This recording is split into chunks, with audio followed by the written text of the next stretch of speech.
আগামীর দেশ ইসলামের বাংলাদেশ, আগামীর দেশ টুপিওয়ালার বাংলাদেশ, আগামীর দেশ দাড়িওয়ালার বাংলাদেশ, আগামীর দেশ মাদ্রাসাওয়ালাদের বাংলাদেশ, আগামীর দেশ মসজিদওয়ালাদের বাংলা, আগামীর দেশ ইসলামের বাংলাদেশ। এই ইসলামের বাংলাদেশ করতে গিয়ে যদি আমাকে শ্রম দিতে হয়, যদি আমাকে মেধা দিতে হয়, যদি আমাকে রক্ত দিতে হয়, যদি আমাকে মার কাছ থেকে শেষ বিদায় নিতে হয়, যদি বাবার কাছ থেকে শেষ বিদায় নিতে হয়, তারপরেও এই বাংলাদেশে ইসলামী আন্দোলনের হাত ধরে এই বাংলাদেশে আমরা আল্লাহর জমিনে আল্লাহর দ্বীন প্রতিষ্ঠিত করব ইনশাআল্লাহ।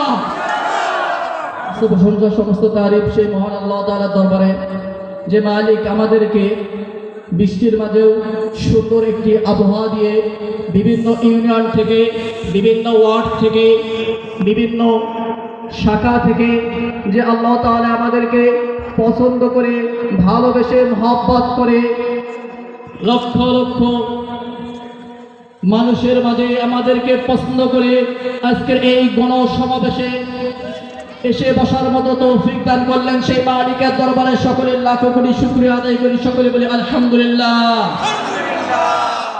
দরুদ পৌঁছাতে বিশ্ব মানবতা দূত খাতামুন নবিয়্যিন সাইয়্যিদুল মুরসালিন সেই নবীর রওজা মুবারকে সকলে দরুদ পৌঁছাতে সকলে বলি সাল্লাল্লাহু আলাইহি ওয়াসাল্লাম।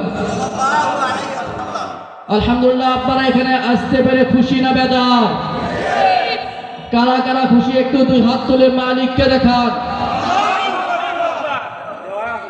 আলহামদুলিল্লাহ, হাত নামান। আমরা এখন একটি কি স্বাধীন দেশে বসবাস করতেছি, ঠিক কিনা? আমরা 1971 সালে শুনেছি দেশ স্বাধীন হয়েছে, কিন্তু আমরা দেখি নাই। দেশ স্বাধীন হওয়ার পরে বাংলাদেশে বিভিন্ন সময় বিভিন্ন রাষ্ট্রে বিভিন্ন সরকার গঠন হয়েছে, কিন্তু বাংলার জনগণ কখনো স্বাধীনতাভাবে এই বাংলার জমিনে বসবাস করতে পারে নাই। আমরা ইতিমধ্যে দেখেছি সাবেক বাংলাদেশের প্রধানমন্ত্রী, যিনি 17 বছর বাংলাদেশে রাষ্ট্র পরিচালনা করেছেন, তিনি যতদিন ক্ষমতায় ছিলেন ততদিন আমরা এই বাংলাদেশে স্বাধীনভাবে চলতে পারি নাই। আমরা এইভাবে গণসমাবেশ করতে পারি নাই। গণসমাবেশ করতে গেলে থানায় যে অনুমতি নিতে হয়, এখানকার যে উপজেলার চেয়ারম্যান তার কাছে অনুমতি নিতে হয়, যে এমপি তার কাছে অনুমতি নিতে হয়। কথা বলেন ঠিক কিনা? আসলে এটা তো স্বাধীন দেশ ছিল না। আমরা স্বাধীনতার নামে একটি বাকযুদ্ধ দেশের ভেতর বঞ্চিত ছিলাম। কথা বলেন ঠিক কিনা? তাই আমরা চাই আগামী দেশ ইসলামের বাংলাদেশ, আগামী দেশ টুপিওয়ালার বাংলাদেশ, আগামী দেশ দাড়িওয়ালার বাংলাদেশ হোক, আগামী দেশ মাদ্রাসাওয়ালাদের বাংলাদেশ, আগামী দেশ মসজিদওয়ালাদের বাংলাদেশ, আগামী দেশ ইসলামের বাংলাদেশ। এই ইসলামের বাংলাদেশ করতে গিয়ে যদি আমাকে শ্রম দিতে হয়, যদি আমাকে মেধা দিতে হয়, যদি আমাকে রক্ত দিতে হয়, যদি আমাকে মার কাছ থেকে শেষ বিদায় নিতে হয়, যদি বাবার কাছ থেকে শেষ বিদায় নিতে হয়, তারপরেও এই বাংলাদেশে ইসলামী আন্দোলনের হাত ধরে এই বাংলাদেশে আমরা আল্লাহর জমিনে আল্লাহর দ্বীন প্রতিষ্ঠিত করব ইনশাআল্লাহ।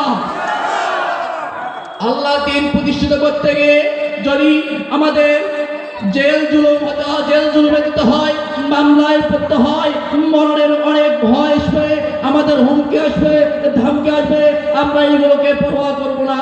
কারণ আমরা একমাত্র ভয় করি আমাদের আল্লাহকে। কথা বলেন ঠিক কিনা?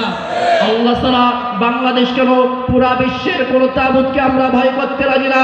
যে আল্লাহ তাআলা আমাকে সৃষ্টি করেছেন, সে আল্লাহ তাআলার দ্বীন আল্লাহর জমিনে আমরা কায়েম করবো তো ইনশাআল্লাহ। আপনাদের কাছে আমার উদাত্ত আহ্বান থাকবে, এই দিন প্রতিষ্ঠিত করতে গিয়ে, আগামী বাংলাদেশ ইসলামী আন্দোলনে বাংলাদেশ করতে গিয়ে যদি আমাদের যে কোনো সময় ডাক এসে যায়, আমরা যে অবস্থায় থাকি না কেন, আমরা ইসলামী আন্দোলন বাংলাদেশের হাতকে মজবুত করবো ইনশাআল্লাহ। আল্লাহ তাআলা আমাদের সকলকে কবুল করুন। সকলে বলে আমিন। ইসলামী আন্দোলন বাংলাদেশ জিন্দাবাদ। আসসালামু আলাইকুম ওয়া রাহমাতুল্লাহি ওয়া বারাকাতুহু।